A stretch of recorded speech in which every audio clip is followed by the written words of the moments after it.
It could be something as simple as the way you set up your desk when you're about to get started on your homework or on a work assignment.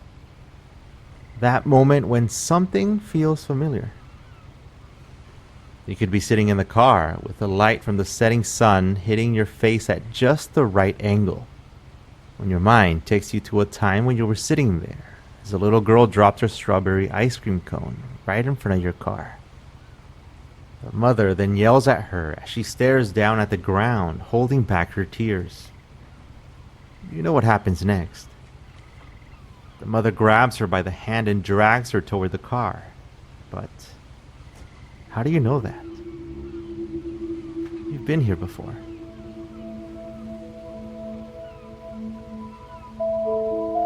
Some people believe that déjà vu means that you're remembering something from a past life. Right at that moment when everything around you makes you fully believe that you have experienced this before, or that part of you knew that this was going to happen. However, some of these stories I'm about to share with you go beyond that. People who have come face to face with undeniable facts. They have existed in a time before they were born. Were you here before? My name is Edwin, and here is a dark memory.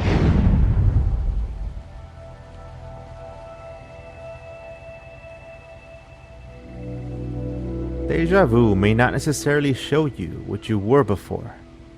In fact, scientists have put their own spin on this phenomenon, and unfortunately for some of us, they seem to make more sense. One of these ideas is the theory of split perception. It means that you see something two different times, but the first time you do, you may only take it out of the corner of your eye, while you're not paying attention to it completely. However, your brain takes note of it and will begin forming a memory from what you saw. Then, when you view it again, you feel like it's your first time seeing it.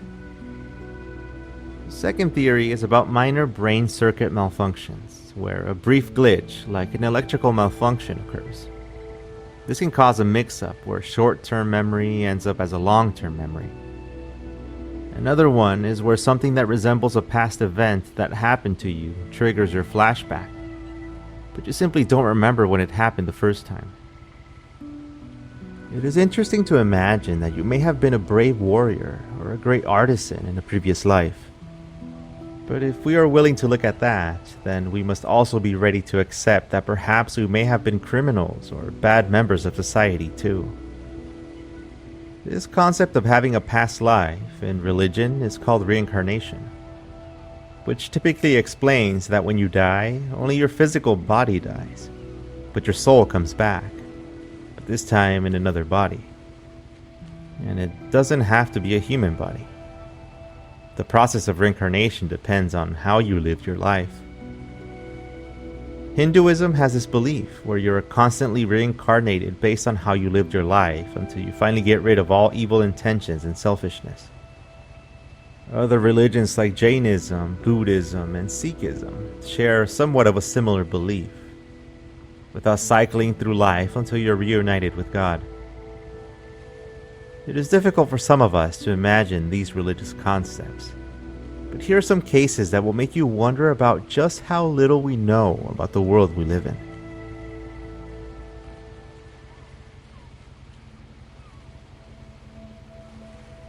Little Ryan was born to a Baptist family in Oklahoma, and his case became famous for something that still has no explanation.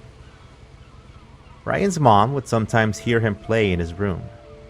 And when Ryan was 4, his mom began to hear him take part of an interesting game where he would direct imaginary movies. From his room, one could hear him say, "Action," just like a movie director would in real life. Things turned a bit more serious when he started waking up his family with screams, nightmares that had him clutching his chest. His explanations were always the same. That he had a dream that his heart had exploded in Hollywood. Ryan was taken to the doctor, who said that they were simple night terrors, and then made their typical suggestions for getting better sleep. Then things once again took a turn. One night, before going to bed, Ryan looked up to his mother and said, "Mama, I think I used to be someone else." And then he began to tell his story of what he believed was the life of that person.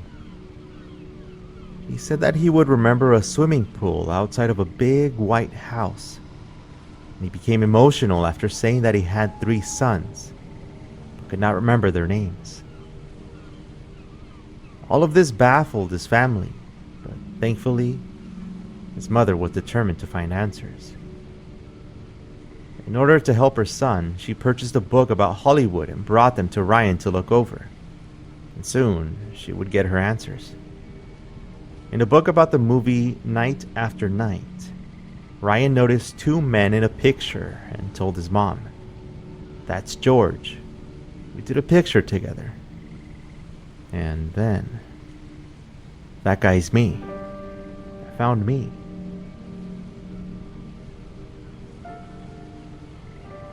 The photos in the book had no names of the people photographed, but it was later confirmed through some of his mother's research that indeed that man that he pointed to was named George Raft. And the one that Ryan believed had been him was no other than the talent agent Marty Martin.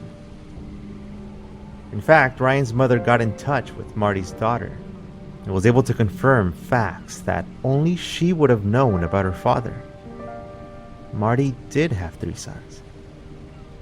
Ryan was a Broadway dancer and worked at a talent agency. Ryan even said that his old address had a rock in its name. In fact, the address where Marty used to live was 825 North Roxbury Drive in Beverly Hills. Marty died in a hospital in 1964. The whole case was so bizarre that the long-forgotten stories about the subject can still be found on the internet with the search for the reincarnation case of Ryan Hammonds, or Marty Martin.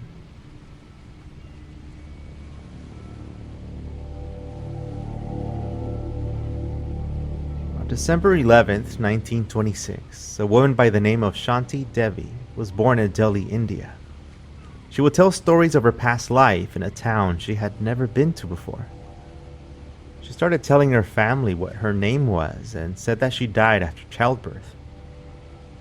In fact, she was able to detail labor pains and the surgical procedures she had gone through. Claims of her having lived in Mathura, 75 miles away from her current home, eventually made their way through the country and even caught the attention of Mahatma Gandhi. Shanti's story continued with her husband's last name being detailed, who was actually still alive right where she said he would be. She went even further, explaining what it was like in the afterlife. Many of the facts, she said, were actually able to be confirmed.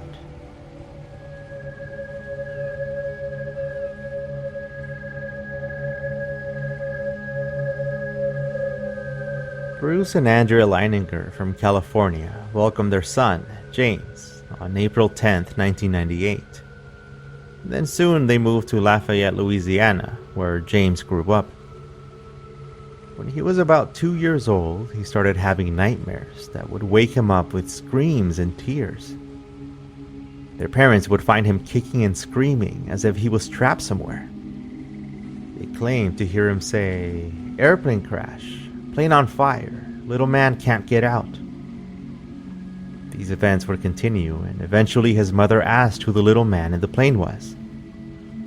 James simply answered with, "Me." James started developing an obsession with different World War II aircraft, knowing details that no kid his age should have known about or be able to understand. It was then, while playing one afternoon, that he looked up at his mother and said, "Mama, before I was born, I was a pilot. And my airplane got shot down in the engine and crashed in the water. That's how I died." When James' father found out, he took in what his son was saying and brought him a book with pictures. James was able to provide more information that eventually led his father into investigating the strange names that his son would mention, with details about the names of the plane and even the ship he used to sail in. Eerie details about where his plane had crashed were also coming to the surface.